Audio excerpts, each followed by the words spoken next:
Yeah, good man. How are you? Awesome. Look at your fucking setup there. That's Yeah, incredible. a few things behind me. Yeah, yeah, yeah. That's a good one. How's your Sunday been? Pretty cruisy, man. Yeah, pretty cruisy. Just had a few days in the studio the last few days, like writing and stuff. So Oh yeah, today I was just chilling out and just went for a surf actually and just got back. So yeah, it was cool. yeah. Nice. Go on, man. Awesome. Yeah, it was a nice way to wrap up the afternoon. How about you? Yeah, been good. I had a couple of interviews today. A bit of a skating the weekend. It's been all right. Yeah, yeah, Awesome. yeah, Good stuff. yeah. All right. If it's cool, I wouldn't go mind going back to the start, man. So 2010, right? That's when King Parrot sort of kicked off. Yeah. Well, yeah, kind of. Like we had a bit of a. We, talking to someone about this the other day. We kind of had a little false start about 2009. We were jamming, I think 2009. I think we played one show in 2009, but it was a fucking schmozzle. Mm. And it was, and we did one, and then we had a bit of a break for a year. I think I moved overseas and started living overseas for a little while. When I came back, end of 2010, we got fired up again and started playing properly. So yeah, that was sort of it was about 2009, but 2010 is when we really kind of got going and had the full proper lineup and everything. So yeah. Mm. Yeah, cool. And how did you guys get together? Because obviously, you got members, Lacey from the Berserker, Rizzo Bloodduster, Squiz played in Dreadnought and stuff. How did you guys all get together and go, we want to do this other thing? Well, initially it was Ari, our guitarist, and Rizzo that were jamming and writing some riffs. They were playing in another band called Watchdog Discipline Mm. with Eddie from Berserker and the Wolves and another friend of ours, Nudes, and another guy, Buffer. And so they had that band going, and they kind of disbanded, and Rizzo and Ari wanted to keep going. Mm. And we were hanging out, we were all friends and stuff. And they asked me to come and have a scream with them. So it was just the three of us for quite a while, where we wrote kind of a fair whack of the material off the first EP and the first album together. Mm. And and then Eddie came on board for a little while. I think he was in the band for like maybe a year or so, Mm. early days. And we also had the bass player from Watchdog Discipline for a little while, but he didn't play any shows with us or anything. Mm.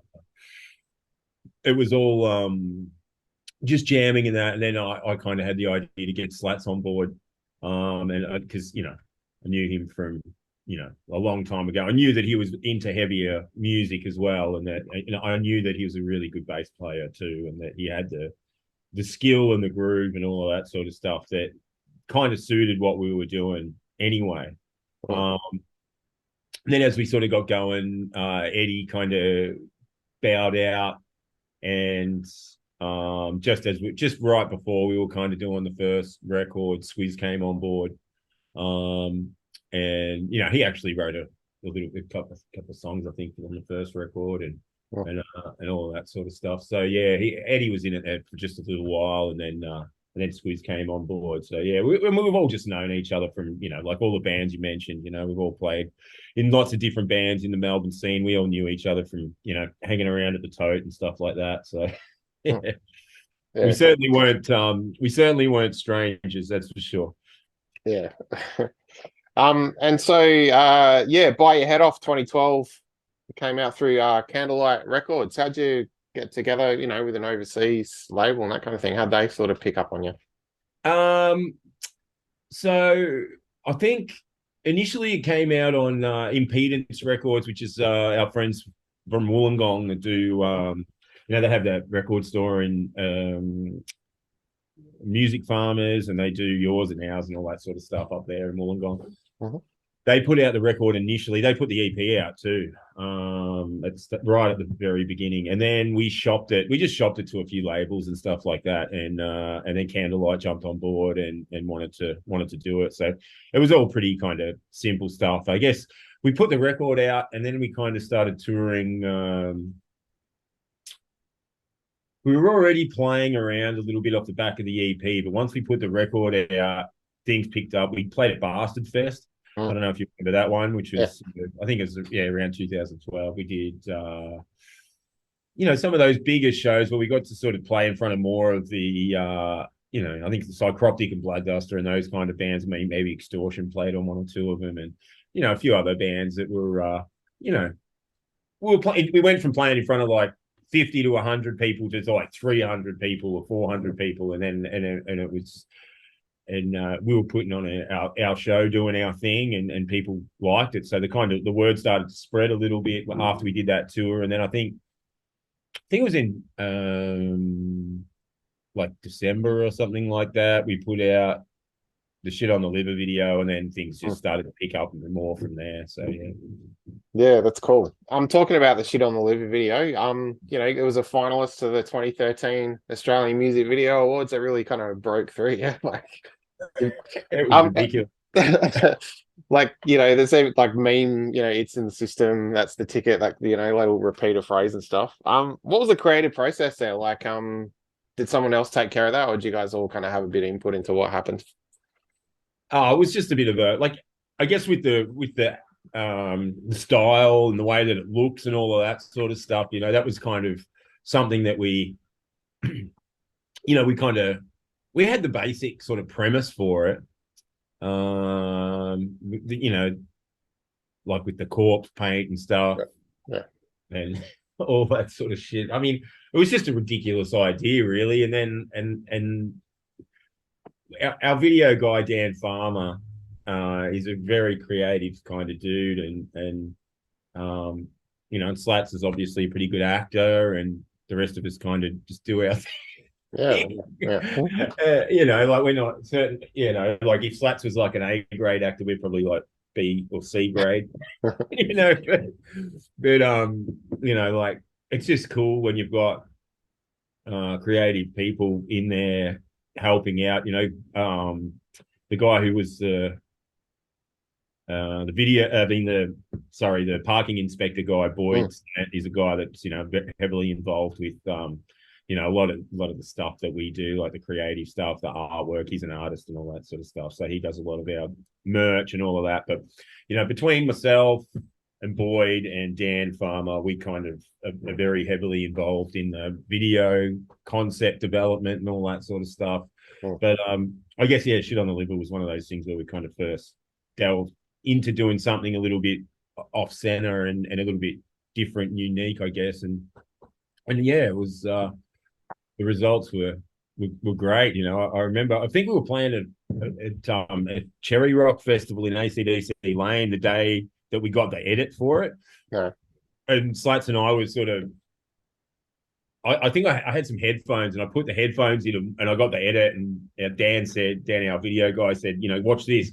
And I watched it by myself at this festival we were about to play at. And I was like, what the fuck is that? Like, that's fuck. And I said, Slats, you've got to see this. And then we just sat there and both watched it, and we just pissed ourselves laughing, and we're like, that'll do. That'll fucking do. And then we put it out a few days later, and it just kept going. Like, it just kept going. Like it was. We were kind of like, far out. It's had like 15,000 views in 2 days or something, or 20,000. And just kept going.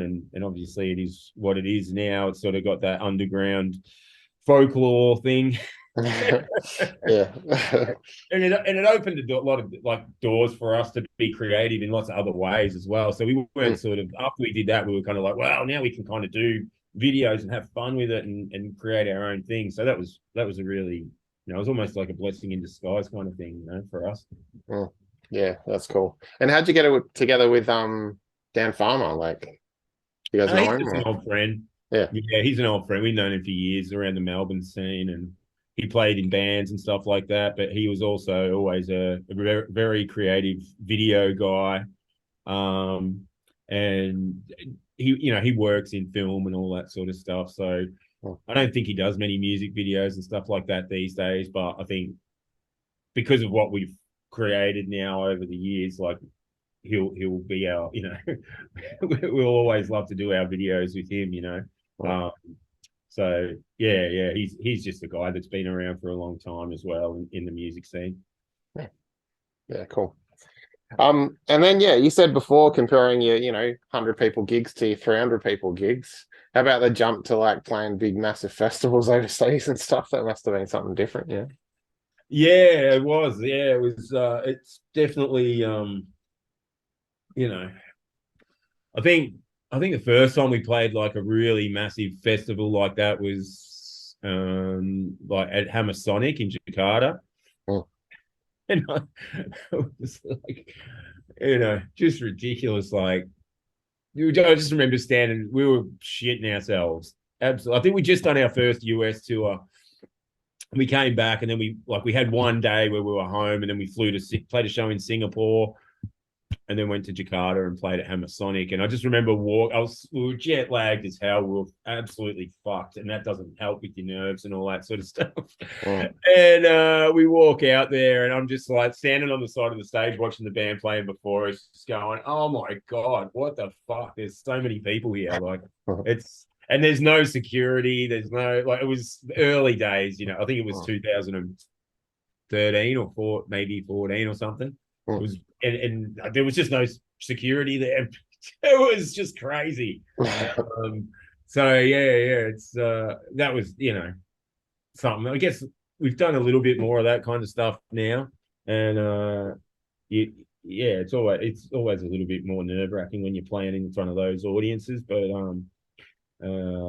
at the same time, once you get going and you start playing and doing your thing, you just sort of forget about it and you just do your thing and Yeah. it's enjoyable, when you've got that many people. It's cool. It's so much fun. Mm. Yeah, nice. So 2014, Phil Anselmo interviews you guys for his YouTube channel, and then you ended up recording at his studios, right? How'd all that happen? Well, that was actually, I think that day when we play, when I was talking to you about Cherry Rock, when we watched the Shit on the Liver video, we actually played with I Hate God that day. Oh And yeah. we met Jimmy Bower and Mike Williams and that, and they just happened to walk in when we were playing, and the place was going fucking bananas. And Mm. there was just people flying all over the place, and they just happened to walk in at the right time, and saw what we were doing. And afterwards, we hung out with them for hours and got along really well with them. And then one day I just got an email from Phil, and he just said, "Hey, I'm into the band. We'll catch up with you at Soundwave." Mm. I was like, "Oh, okay, cool." And I'm like, I didn't even know we went. I was just like, "Oh fuck, maybe we'll I could just get a pass off them or something like that." But we ended up actually playing that day. We got a call the day before. One of the bands pulled out, and they gave us a really good slot on Soundwave at like 8 o'clock at night in Yeah, Melbourne. nice. Yeah. So we went there that day, and I was, we had all our gear and all that stuff, and we were just there in the middle of the day, and I saw Jimmy Bower, and he goes, "Oh, we've got to come and introduce you to Phil and the rest of the guys." And Phil was already wearing a King Parrot t-shirt. I don't know how he got it. I was like, "What the fuck?" And and then that day we got up and had a jam with Down, and at the end of their set, and then we played our set, and that was a massive show as well. And then yeah, I think a few months later we were in the States, and we were doing our first tour there, and we went through Baton Rouge, which is down in Louisiana. We played a show there, and Phil and Kate, his missus, came along to the show and said, "Come and stay back, come to our house and come stay at our place." And Cool. so we went and did that, did the interview with them, and hung out for the day, and then we just stayed sort of friends, stayed in contact, and we had more tours that year, but we ended up touring with Down later that year. And we also played at I think we did like 4 US tours that year. It was pretty busy, pretty ridiculous. And we did play at the Housecore Horror Fest that year, and I think it was in October. And then in December, we went back and did a tour with Down and Orange Goblin. And so it was kind of weird going from playing these like little tiny shows in America to like maybe some nights there was only like 5 people there, 10 people there. And then the next, like, fast forward like 9 months or 8 months, we played the Housecore Horror Fest to like 3,000 people, and then played with Down like to thousands of people every night.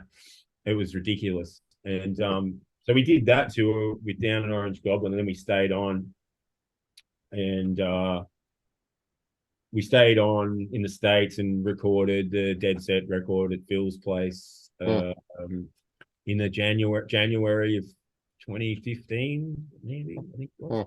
Yeah, something like that. Yeah, that's cool. So did Phil have much to do with the recording at all?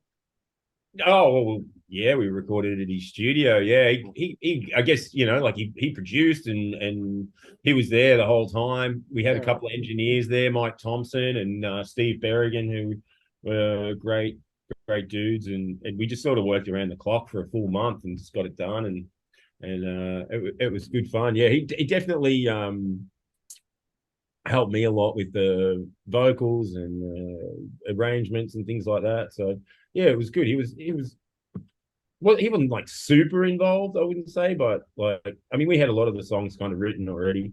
There's some changes, some changes and things like that, but definitely was there with the vocals and all of that sort of stuff. And do it again. That sucked. Yeah. Cool. Awesome. So yeah, you guys have been at it for what, 13 years ish, around that anyway. Yeah. Something like that. Yeah. How do you reckon King Parrot's changed, sort of, other than lineups, obviously, since the start? Like, do you think there's been a sort of a change in your sound or anything? Not really. That's right. Yeah. Not really, man. We've always sort of, I mean, I guess the idea is that you want to get better, you just want to get better at it. And, we've definitely honed our craft, like on the stage, like playing live on the stage and our stage craft and all of that. Like, I think as a live band, that's where we do our best work. That's what we love doing, is playing live. So that part of it's awesome. We're just getting back into writing again now, because we haven't. Obviously, the whole COVID thing was tricky for us, because Toddy, our drummer, lives interstate, so we're all in Melbourne and he's in Brizzy. So we just kind of had a bit of a break. We were just like, yeah, let's just whatever, let's just have a breather and do that. And but now we're getting back into it. We've been writing, we've written like 4 or 5 new songs for a new record, and there's lots of ideas. We've got heaps of ideas and heaps of demos and stuff. But we're just slowly going through it and getting ready to do a new record. And it's sounding good. I mean, it definitely sounds like King Parrot. That's one thing that I think we've been lucky to have, is that since that first record, we always had that sound. We had our own sound.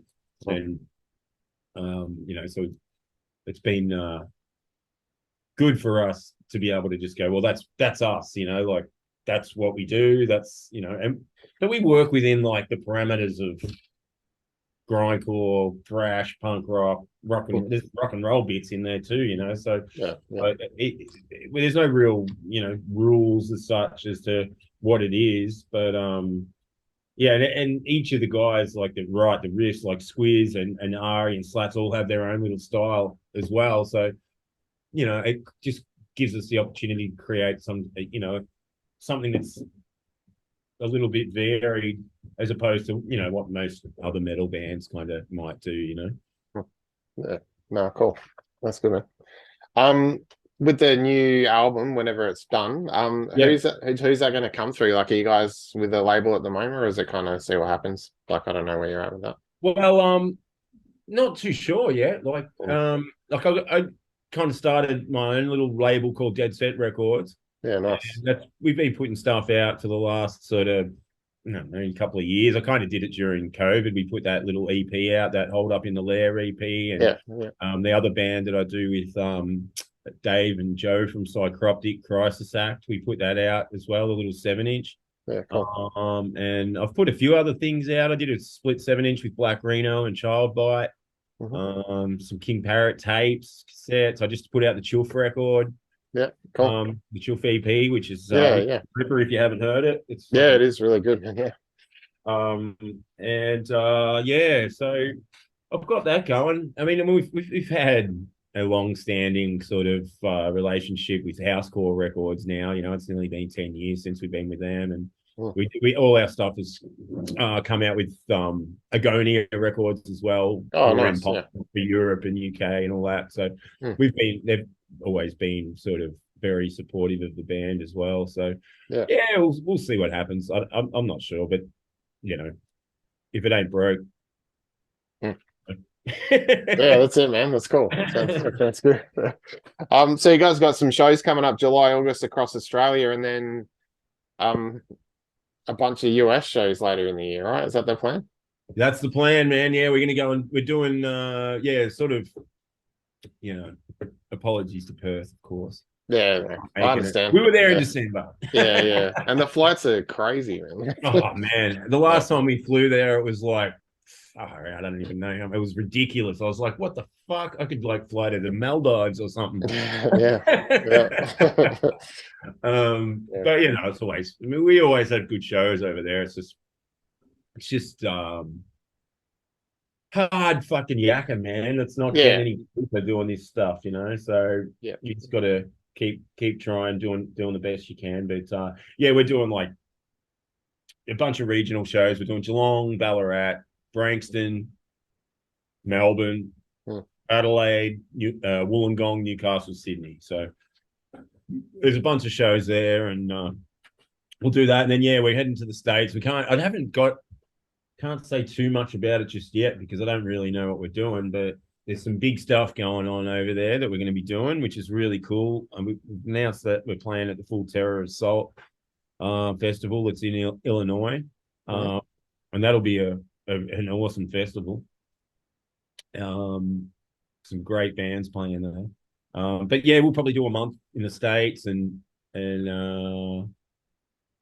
do as much as we can while we're there. Of course, man. Yeah. Man, it's a long way to go, so you got to kind of make the most of it. So we'll bust our asses while we're there and play as many shows as we can. We'll play every day if we can. And just go for it. Yeah, awesome, man. Cool. So look, thanks heaps for your time, man, and I'm sure you guys will have a blast when you finally hit the road. That's cool. Absolutely, I'm looking forward to it, man. We're looking forward to getting back to the States. That's for sure. It's been a long time since. I think it was like the last tour we did was 2018. So it's I think it was about 2018. I'm pretty sure. So I'm looking forward to going back, man. There's a lot of people there. After touring there a lot, it's just like far out. You make so many friends and people that and stuff. And it's been years since we've seen them, so it's going to be cool to get back. Yeah, nice, man. Cool. All right, cheers. Have a good one, man. Thanks for your support, man. We appreciate you. Thank you, man. Have a good one.